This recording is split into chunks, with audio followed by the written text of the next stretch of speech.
Hi, everyone. Welcome to today's talk about getting trenched. That is specifically the Gap's modern trench that we're going to be launching for the fall winter 2025-26 season. We're here today to talk about the customer journey, how we're going to engage Gen Z to cement our brand love for years ahead. With us is our esteemed leadership, Richard Dixon, Zach Posen, and Mark Breitbard.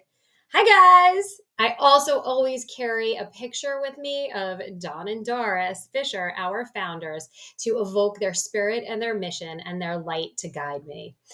I'm Janelle Platt. I'm a consumer behavior expert who represents brands for sales and storytelling. I love it all because of how the products make people feel and transform lives.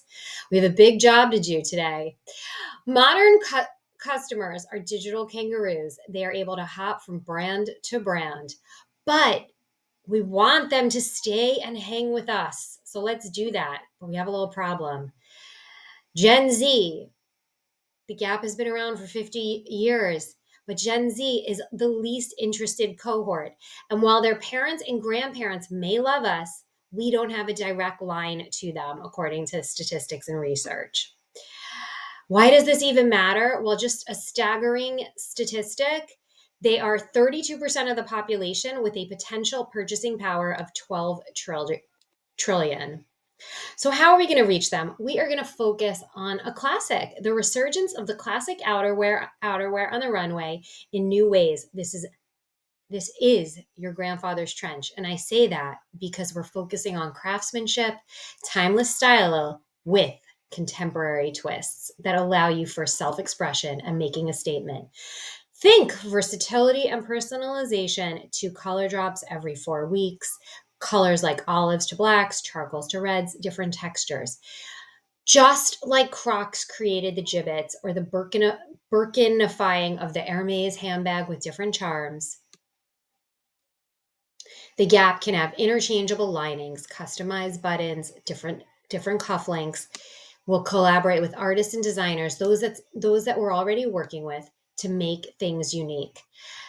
What's the edge here? Well, you might find Uniqlo, Cider, American Eagle, brands that Gen Z tends to shop, having a trench. It's unlikely that they have a customized version to bring people back repeatedly and continuously evolve, and partnerships that are hitting on the cultural zone that Gen Z aspires to. Okay, so why the trench? Well, this is our gateway to bring Gen Z into the store to shop the collection. But just to show you what's happening with the trenches, well, here is Celine in black leather. We've got Burberry in this beautiful chocolate, which is a nod to the Pantone color of the year. We've got Kim Sway in this beautiful red, and then we've got Kendall Jenner in black leather. I believe it's the Celine coat. And just last week, SS Daily had a trench on the runway in London. Who's our target? Men and women aged 18 to 34. They're stylish early adopters seeking adaptable, functional, fashion forward clothing to express their personality and individuality. How are we going to do this? How are we going to reach Gen Z? Well, that is where our customer journey comes into play through awareness, consideration, and decision and post purchase actions. All right, so let's get into it. First, we're in the awareness stage. It is in this stage that we're going to have discovery and onboarding. We're going to focus on two touch points. We have social media and an email campaign. Our social channels, like TikTok and Instagram, they're going to be filled with influencers and content about how to style the novel trench in fun ways with behind the scenes looks. User generated content will help build credibility, all to drive traffic to an exclusive landing page, because we don't even have these people's email addresses. We have their mothers, their grandparents, but we don't have them. We need to drive them to a private page with information just for them. Next, we're going to offer email campaigns that will have content that is relatable specifically to the Gen Z cohort experience. We're also going to share firsthand limited colorways and personalization. We want adopters to feel like the Gap is a brand of style, but also we're cool. Our benchmarks and KPIs during awareness, we're going to do our best to outperform the industry standard of social media engagement of 3.2%. Social, as proof, Hurley achieved 6.2%. We want to drive more shares, viral content, likes, comments, and organic growth. Secondly, we want to increase our email marketing. The average benchmark for email apparel opens is 38%. We'd like to have our content be so perfect that they can't wait to open. There is so much growth. There is so much room for growth for us. Our IG only reaches 3.2 million and our TikTok only gets 87,000. Whereas other places, our cohort shops like Cider, American Eagle, Nike, they have thousands of followers more than us, millions of followers more than us, which is good. We have room to grow. Now we're in the consideration phase. Finished awareness, we're in consideration. It is here where we're creating desire and intent. We're here to position the brand of the cultural icon. Kind of to us, we can say reviving its 1990s heyday. Here, we're going to focus on building attraction and differentiation. Our touch points, well, we're going to have a website to highlight novelty. We're going to encourage pre-orders and feature social proof like testimonials and stories. We're also going to have on this website a fit guide to build confidence. The product page is going to be completely interactive.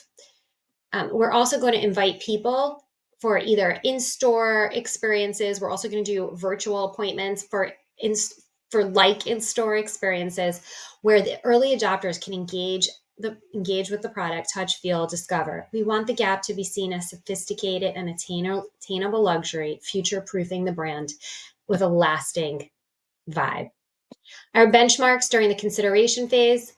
Well, Gen Z, we want them to pre-order and visit our landing page. We want this to be greater than 20%, which is inspired by Nike's sneaker drop success. Shopify claims that the average store conversion rate is 1.4%. 3.2 is considered good. We want to aim higher, of course, for the Gap. And the trench, once again, it's not just about the trench. It is the gateway to get this Gen Z into shopping our stores. What are some other in-store events some other brands are doing just to keep in mind? Well, Lululemon does run clubs. Todd Snyder has a recording studio. Nike has run clubs and various different girl gangs bringing people together. Cider brings people together from online into the real world with different meetups. These are things that the Gap can introduce in store. Now we're moving into the decision phase. The third part of our customer journey. Our touch points here this is what I like to call the cherry on top. We're bringing people to the online checkout for personalized options. It's here where they can choose to customize a cuff with some embroidery, pick an exclusive collaborative lining designed by an artist.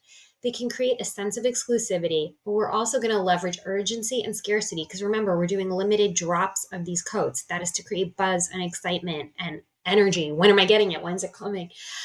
It's here we want to encourage people also to share their creations. Imagine the hashtag, Gap My Way. For benchmarks, take a look at this interesting statistic. Ganni, which is a really interesting brand that's really doing some nice things online, they have defied the industry benchmark of 3.4 with about 7.1% you doing content that's humorous and engaging with behind the scenes look. That success strategy of being fun and engaging is proving to do really well. And I believe that the Gap could take advantage of that. The benchmarks and the KPIs in the decision-making phase, well, a great sellout rate would be 80%. Generally, it's seen as 40 to 80%. I'd like for us to have 80% within the first week of the drop. And I also want to aim for a lower cart abandonment. Generally, it's about 25%. I'd like to aim for a lower cart abandonment rate. Now, here's what's happening too. Once we have the client, once we have that Gen Zer, let's keep them, which leads us to our last point of the journey. This is the post-purchase time, is where we're going to build loyalty and advocacy. It's after the purchase where we're going to nurture this relationship. We're going to share emails with exclusive content. We want to invite customers to join our loyalty program. We want to invite trenchers to leave reviews, share their looks from the city to their special events. Some benchmarks to think about, some KPIs and benchmarks to think about in this final stage of post-purchase retention. We want to increase overall brand shopping and encourage repeat shopping. Social shares. Dash Social claims that the key metric really to watch is shares. It's the sharing that creates direct messages and meaningful content. And here, just take a look at this interesting statistic. This is also from Dash Social, where the average for engagement is still considered 3.4%, but APC and UGGs are generating 6.3%. The Gap, we can do this. We got this. We can bring these people in. We know we've got the tools, the capabilities, and the history behind us, as well as the mission and the vision of our founders. So here is just on a very broad level, here is a map of the customer journey that we talked about to kind of guide us from everything that they want, everything that our Gen Zs can want, from the benchmarks to the touch points, actions, and emotions, all throughout the 4 stages of awareness, consideration, decision, and post purchase. Some final thoughts. As you can see, our efforts that we've been doing have led to success with our amazing team. Thanks, Mark, Zach, and Richard. We have seen increased sales, nearly 900 million in revenue for Q3 last year. Let's continue this momentum with defined messaging engagement to Gen Z. Because as you know, Gen Z accounts for nearly 12 trillion of spending potential. So as we close, some final thoughts. This is the time for the Gap to tap into this spending potential for Gen Z. It is a well-crafted blend of touch points. This customer journey sparks conversation, community, and it's here to position the Gap as a fun cultural brand with attainable luxury appeal. With fine-tuned strategies, it's here to bring long-term brand love. So let's get entrenched for years ahead. Thank you, everybody, for your time. So that is our time today. Here are citations from all the sources that we pulled. And then, of course, there are always things that didn't quite make the cut for the actual presentation. So the Gap has some beautiful digital presence. Here we can see their app and their website, as well as some of their chat box. Some of the cool things that they're doing is retargeting, as well as recommending wardrobe personalized suggestions. I also think it's important to just keep in mind that the Gap's mission, vision, and values were founded to bridge all sorts of gaps since day one and to create change that's sustainable and to enrich communities and to advance people. This is really important too. Gen Alpha is not too far behind. The older ones are 14 years old. They shop with their parents, their siblings, and they're going to be known for 5.6 trillion by 2029. And that is greater than the purchasing power of millennials and Gen Z combined. And with that, other looks from the runway, Michael Kors, Tommy Hilfiger, and Coach, all trenching. That's it. We've been doing a great job with picking up some great influencers and partnerships with great brands. Let's continue to do it, move the brand forward, and really help society and community grow and engage. Thank you.